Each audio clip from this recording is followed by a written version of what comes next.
जब हज़रत नूह का बेटा नूह नबी की नबूवत का मुनकर हो गया तो अल्लाह ने कहा कि ए नूह, ये तेरा बेटा होने के बावजूद तेरा बेटा नहीं है। तेरा बेटा होने के बावजूद तेरा बेटा नहीं है। नूह ने बड़ा समझाया कि बेटा ऐसा न करो। तो उसने कहा कि बाबा, मैं इस बात को नहीं मान सकता कि तूफ़ान आएगा मुझे गर्क कर देगा। कहा नहीं, बहुत बड़ा तूफ़ान आने वाला है, तुम गर्क हो जाओगे। नूह के बेटे ने कहा कि अगर तूफ़ान आएगा तो मैं अपनी जान बचाने के लिए पहाड़ पर चढ़ जाऊंगा। तो पता चला ये जान बचाने के लिए नबी को छोड़कर पहाड़ पर चढ़ना बड़ी पुरानी बात है।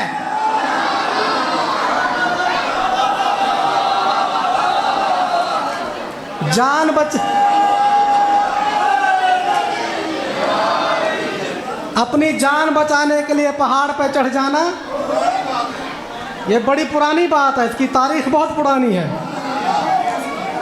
कहा नूह, ये तेरा बेटा नहीं है। तो पता चला जहां भी रिश्तेदारी मनसबे इलाही के मुकाबले पर आ जाए वहां पर रिश्तेदारी खत्म हो जाती है। यही बात तुम्हें अल्लाह के नबी समझा रहे हैं कि देखो, सबसे बड़ा रिश्ता है बाप का, सबसे बड़ा रिश्ता है बेटे का। लेकिन अगर तुम्हारा बाप अली की विलायत का मुनकर हो जाए तो बाप होते हुए तुम्हारा बाप नहीं है। बेटा होते हुए तुम्हारा बेटा नहीं है। अगर तुम्हारे बाप, सलवात पढ़िए बुलंद आवाज से।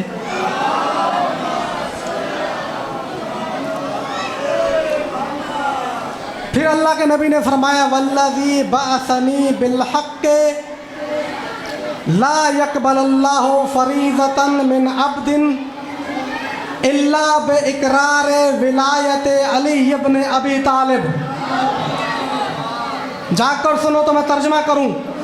अल्लाह के नबी फरमाते हैं कि अल्लाह अपने किसी भी अब्द से कोई भी फरीज़ा उस वक्त तक कबूल नहीं करता जब तक अली की विलायत ना हो। कोई फरीज़ा उस वक्त तक अल्लाह कबूल नहीं करता जब तक अली की विलायत न हो। ये फरीज़ा है क्या? फरीज़ा क्या है? मा फ़रज़ल्लाहु अला इबादिही मिनल इबादात, जो इबादतें अल्लाह ने अपने बंदों पर फ़र्ज़ की हैं उन्हें फ़रीज़ा कहा जाता है। और अल्लाह के नबी कह रहे हैं कि अली की विलायत के बग़ैर अल्लाह कोई फ़रीज़ा कबूल नहीं करता। तो इसका मतलब ये है कि अगर इबादत नमाज है तो नमाज तब कबूल होगी जब अली की विलायत होगी।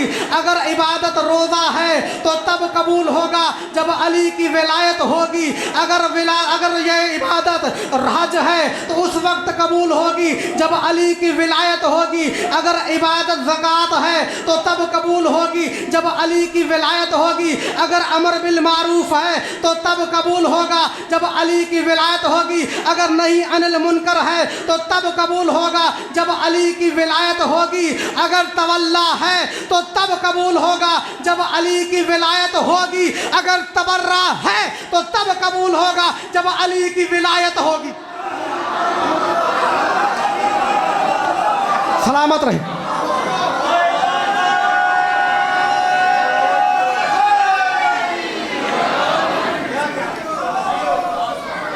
कोई फरीज़ा, एक भी फरीज़ा अल्लाह अली की विलायत के बग़ैर कबूल नहीं करता।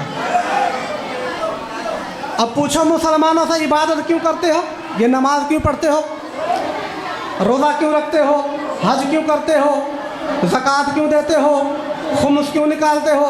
जवाब एक ही मिलेगा, जन्नत के लिए। जन्नत के लिए, जन्नत की हूरों के लिए। ये जन्नत की हूरें ही हैं जिनके लिए मौलवी मारा जा रहा है। ये इबादत कोई है इसके अलावा कि इबादत करेगा बंदा जन्नत जाएगा? क्या मिलेगा? 70 हूरें मिलेंगी, 70 हूरें मिलेंगी जन्नत में। इबादत कर रहा है जन्नत के लिए, उसे बताओ तू ये जो इबादत कर रहा है जन्नत के लिए, तेरी ये जन्नत टिकी हुई है तेरी इबादत पर। जन्नत तब मिलेगी जब तेरी इबादत कबूल होगी, और इबादत टिकी हुई है अली की विलायत पर। सलामत रहे, शादाबाद रहे। इबादत टिकी हुई है अली की विलायत पर, यानी अगर अली की विलायत होगी तो इबादत कबूल होगी, इबादत कबूल होगी तो जन्नत मिलेगी, जन्नत मिलेगी तो हूरें मिलेंगी। मैं जुमला पलटकर यूं कह दूं, गोया के अली की विलायत पर है विलायत का दारो मदार। अली की विलायत पर जन्नत टिकी हुई है। कोई फरीज़ा अली की विलायत के बगैर काबिल कबूल नहीं है। कितना बड़ा आबिद भी हो, अली की विलायत के बगैर कबूल नहीं। किताब का नाम है खज़ीनतुल जवाहिर। अजीब रिवायत मैंने पढ़ी, आज ही मेरी नज़र से गुजरी, मैंने चाहा कि वह सुना कर जाऊं। क़यामत के दिन शोहदा आएंगे, शोहदा के आमाल। शहीद वो होता है कि जो शहीद होते ही उसके आमाल खुदा तक पहुंच जाते हैं। ये मकाम है शहीद का। उसके लहू का जब पहला कतरा ज़मीन पर गिरता है, शहीद बख्श दिया जाता है। उसका नामा आमाल फरिश्ते सीधा खुदा तक ले जाते हैं। और शहीद का मकाम ये है कि जब क़यामत के दिन आएगा तो न जाने अपने ख़ानदान के कितने लोगों की शफाअत करेगा। ये मकाम है किसका? शहीद का। क़यामत के दिन कुछ शहीद आएंगे जिनका नामा आमाल हवा में लटक रहा होगा। नामा आमाल हवा में लटक रहा है, अल्लाह तक नहीं पहुंचा। फरिश्ते अर्ज़ करेंगे, परवरदिगारा तेरा वादा था जो शहीद होगा उसके आमाल तुझ तक पहुँचेंगे। ये तेरी राह में शहीद हुए थे, इनके आमाल तुझ तक पहुँचे नहीं। आखिर वजह क्या है? ये रास्ते में क्यों अटक गए हैं? तो अब परवरदिगार आलम की आवाज़ आएगी, मैंने अपने बंदों के आमाल अपने तक पहुँचने के लिए एक सवारी का बंदोबस्त कर रखा है। आमाल अपने तक पहुंचने के लिए एक सवारी का बंदोबस्त कर रखा है। जिस बंदे का अमल उस सवारी पर सवार होकर आता है वो मुझ तक पहुंच जाता है। जो अमल उस सवारी के बगैर आता है वो हवा में लटका रहता है। पूछा गया, या अल्लाह तेरा वो मरकब कौन सा है, वो सवारी कौन सी है जिस पर बंदों के आमाल सवार होकर तुझ तक पहुंचते हैं? किताब का नाम मैं पहले बता चुका हूं, रिवायत मैं पढ़ने लगा हूं, सुननी आपने है।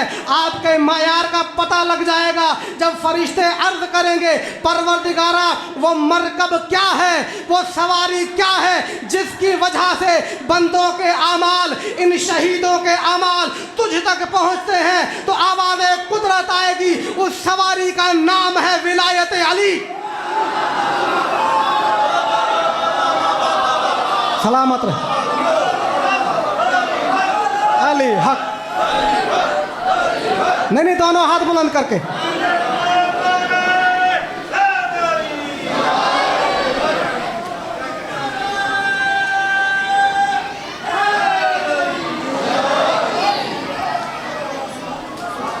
बंदों के आमाल तब तक नहीं पहुंचेंगे जब तक वो सवारी नहीं होगी, और उस सवारी का नाम है विलायत अली। मैं अपने मौजू को मुकम्मल करना चाहता हूं, लेकिन रोज़ाना एक ना एक बात जो है वो या तो कुछ नौजवान जो सवाल कर लेते हैं, या सोशल मीडिया पर आपने देखा होगा आज भी कि एक जगह पर कोई जगह का नाम है शाहबाजपुर, वहाँ पर मजलिस अज़ा के जुलूस पर पथराव किया गया, अज़ादारों को अज़ियत पहुँचाई गई। अज़ादार ने सईद शुहदा, ये शिया सुन्नी का मसला नहीं है। हम शुक्रगुज़ार हैं, तहे दिल से शुक्रिया अदा करते हैं उन सुन्नी बरादरान का जो फर्श अदा पर बैठते हैं, इसलिए कि वो हमारे भाई हैं। हम शुक्रिया अदा ना भी करें तो उनका हक बनता है कि फर्श अदा पर आकर बैठे। क्यों? इसलिए कि हुसैन फ़कत शियों के नबी का नवासा नहीं है। हुसैन अहले सुन्नत के नबी का नवासा है। हुसैन फ़कत शियों के पहले इमाम का बेटा नहीं है, अहले सुन्नत के चौथे खलीफा का पहला बेटा है। अगर वो आते हैं तो ये उनकी मवद्दत है जो उनको खींच कर ले आती है, और आना ज़रूरी है इसलिए कि अगर क़यामत के दिन अल्लाह के नबी ने मैदान महशर में खड़ा करके सवाल कर लिया कि तुम्हारे पड़ोस में मेरे नवासे का जिक्र हो रहा था, तुम क्यों नहीं आए थे, तो हमारे पास क्या जवाब होगा? कोई जवाब नहीं है। लिहाजा इस फर्श अदा पर शिया भी आए, सुन्नी भी आए। जितना हक शिया का बनता है उतना ही हक सुन्नी का बनता है। शिया भी अदादार है, हुसैन का, सुन्नी भी अदादार है। लेकिन मैं जुमला कहना चाहता हूँ, ये जो जुलूसों पर हमले हो रहे हैं ना, इनका ताल्लुक़ न शिया से है न सुन्नी से है। इस गिरोह का ताल्लुक़ उस यजीद से है जो नबी की नबूवत को मिटाना चाहता था, अली की विलायत को मिटाना चाहता था, खलीफों की खिलाफत को मिटाना चाहता था। इनका ताल्लुक़ उनके साथ है। ये उसके वकील हैं, उसकी वकालत में कहते हैं। रिवायतें आपके सामने हैं, बस एक रिवायत सुन लीजिए और मैंने मजलिस तमाम कर दी। जब क़यामत का दिन होगा और अल्लाह जहन्नम वालों को जहन्नम में डालेगा, जहन्नम कहेगी हल मिन मज़ीद, तो अल्लाह अपनी टांग जहन्नम में डाल देगा। ये क्या है? ये तौहीद है, ये तौहीद बयान हो रही है। अगर आपने तौहीद सीखनी है तो अली का नहजुल बलागा पढ़ो, तुम्हें पता चले तौहीद क्या है। दूसरी किताब में लिखा कि यजीद जहन्नम में नहीं जाएगा। कहा क्यों? कहा इसलिए कि जब यजीद को जहन्नम में जाने का हुक्म दिया जाएगा तो वो आकर अल्लाह की टांग पकड़ लेगा, अल्लाह की टांग से लिपट जाएगा, वो जहन्नम में नहीं जाएगा। मजमा बेदार है, जुमला कह दूं। एक किताब कहती है अल्लाह अपनी टांग जहन्नम में डालेगा, एक किताब कहती है कि अल्लाह की टांग से यजीद लिपट जाएगा। हमने तुम्हारी बात थोड़ी देर के लिए मान ली कि अल्लाह अपनी टांग को जहन्नम में डालेगा, इसलिए कि जिस टांग के साथ यजीद लिपटा हो वो जहन्नम के अलावा कहीं जा ही नहीं सकती। सलामत रहे, सलामत रहे।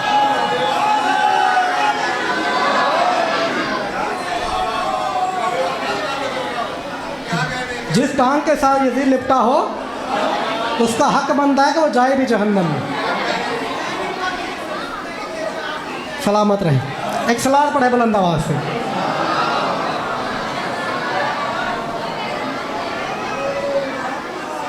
अज़ाज़ान सैयद शुहदा, मैंने कल भी आपकी खिदमत में अर्ज़ किया, ये जो दुश्मन हुसैन है ये दर हकीकत खौफज़दा है।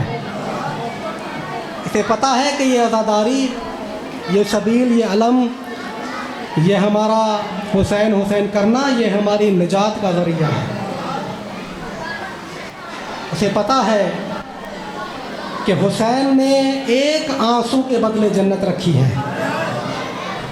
अज़ादार के एक आंसू के बदले हुसैन ने जन्नत का वादा किया है। अज़ादारों, बस यूँ समझ लीजिए कि मुहर्रमुल हराम ख़त्म हो गया। अबू तुफ़ैल कहता है कि मैंने कूफा में देखा, अमीरुल मोमिनीन अली का काम ये था कि कूफा के छोटे छोटे यतीम बच्चों को बुला बुला कर उन्हें पानी पिलाया करते थे। उन्हें पान पिलाते थे, अपने जानू पर बिठाते थे और अली उन्हें पानी पिलाते थे और पूछते थे, बच्चों अगर तुम्हें भूख लगी है तो मैं तुम्हें खाना खिलाऊं।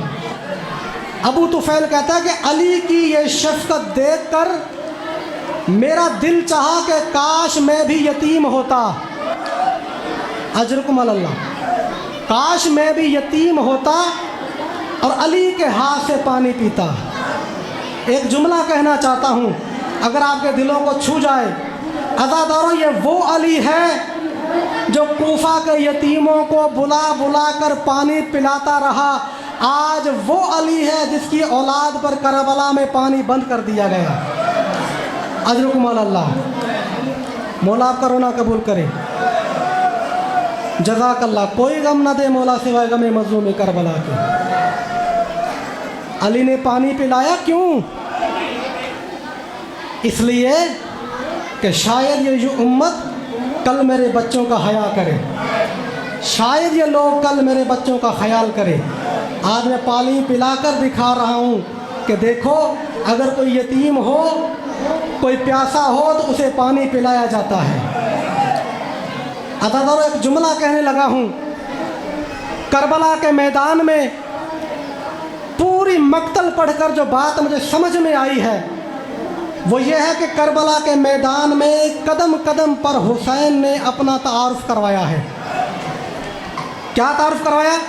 हर जगह पर हुसैन ने कहा, मुसलमानों, क्या मुझे पहचानते हो? मैं तुम्हारे नबी का नवासा हूँ। क्या जानते हो मैं अली का बेटा हूँ? क्या मुझे पहचानते हो कि मैं तुम्हारे नबी की बेटी का बेटा हूँ? फ़कत इतना नहीं, हुसैन ने तारुफ बड़े अजीब अंदाज में करवाया। हुसैन ने कहा कि ये अमामा मेरे सर पर देख रहे हो, ये तुम्हारे नबी का अमामा है। ये अबा देख रहे हो जो मैंने पहन रखी है, ये तुम्हारे नबी की अबा है। ये लिबास देख रहे हो, ये तुम्हारे नबी का लिबास है। अदर मक्तल पढ़कर मुझे बात समझ में ना आई कि हुसैन ने अपना तारुफ करवाया, मैं नबी का नवासा हूँ, मैं फ़ातिमा का बेटा हूँ, मैं अली का बेटा हूँ। हुसैन ने यह क्यों कहा कि यह अमामा नबी का है, यह लिबास नबी का है? अदादारों, 10 मुहर्रम के बाद यह बात समझ में आ गई। हुसैन लोगों को बताना चाहते थे कि अमामा नबी का है, यह लिबास नबी का है। हुसैन चाहते थे कि शायद इसी बहाने से कल मुसलमान हया कर लें और मेरे सर से अमामा ना उतारे। अजरुकुम अल्लाह, कल यह मुसलमान हया करें और मुझे बेलिबास ना करें। अदादार, लेकिन मैं आपसे पूछता हूँ, क्या मुसलमानों ने हया किया? किसी ने हया ना किया। किसी ने हुसैन का अमामा उतार लिया, किसी ने हुसैन को बेलिबास कर दिया। अदादार, किसी ने हुसैन के अंगुश्तर को उतार लिया। अजरुकुम अल्लाह। मौला कोई गम ना दे सिवाय मजलूम करबला के। बस एक जुमला सुन लीजिए, हुसैन को करबला में बेलिबास किया गया। आज जाते हो ना करबला, बड़े शौक़ से वहाँ से कफन लेकर आते हो। क्यों? इसलिए कि एक बेकफन की याद है। अज़ादरो, करबला के मैदान में किसी को कफन नहीं मिला, लेकिन एक कफन करबला में आया ज़रूर है। सुनोगे वो कफन किसे मिला? वो कफन कहाँ से आया? ज़ुहैर इब्न कैन की ज़ौजा, जब ज़ुहैर ने कहा ना, ज़ुहैर कि तुम चली जाओ, मैं हुसैन के साथ जा रहा हूँ, मैं तुम्हें आज़ाद कर रहा हूँ, ये करबला है, करबला की कोई खबर नहीं है। आज़ादारा ज़ुहैर की ज़ौजा करबला के करीब पड़ाव डालकर बैठ गई, 10 मुहर्रम का इंतज़ार करने लगी। इसे पता था कि 10 मुहर्रम को क्या होना है, हुसैन शहीद हुए। इसे पता चल गया कि मेरा शौहर भी मारा गया। एक कफन निकाला, अपने ग़ुलाम को बुलाया, ग़ुलाम को कफन देकर कहा कि ये कफन ले जा, करबला के मैदान में अगर तूने अपने आका को कफन दे दिया तो मैं तुम्हें आज़ाद कर दूंगी। अज़ादर ज़ुहैर की ज़ौजा ने जुमला बड़ा अजीब कहा। ग़ुलाम कहता है, बीबी क्यों? वो कहती है, इसलिए कि हुसैन तो फ़ातिमा का बेटा है, हुसैन को तो सब ने कफन दिया होगा, हुसैन तो नबी का नवासा है, हुसैन को तो सब ने कफन दिया होगा। अरे मैं परेशान हूँ, कहीं मेरा शौहर बेकफन न रह जाए। अगर तूने अपने आका को कफन दे दिया तो मैं तुझे आज़ाद कर दूंगी। अज़ादर ग़ुलाम ने कफन उठाया, बड़ा खुश होकर चला करबला की तरफ। कि मुझे आज़ादी मिल जाएगी। कफन लेकर चला।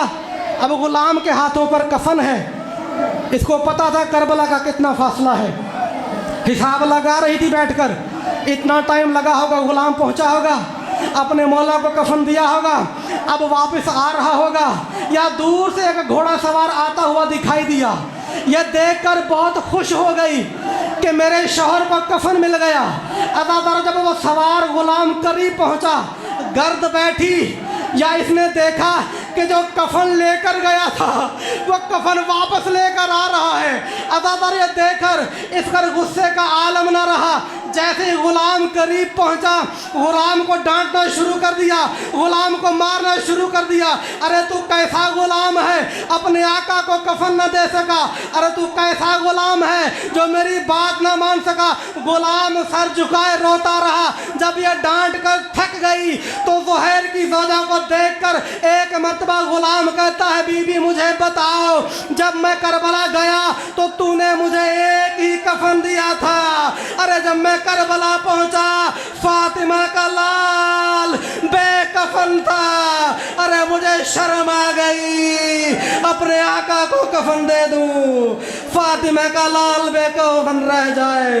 अगर कल फातिमा ने पूछ लिया मैं क्या मुंह दिखा। इन्ना लिल्लाहि व इन्ना इलैहि राजिऊन।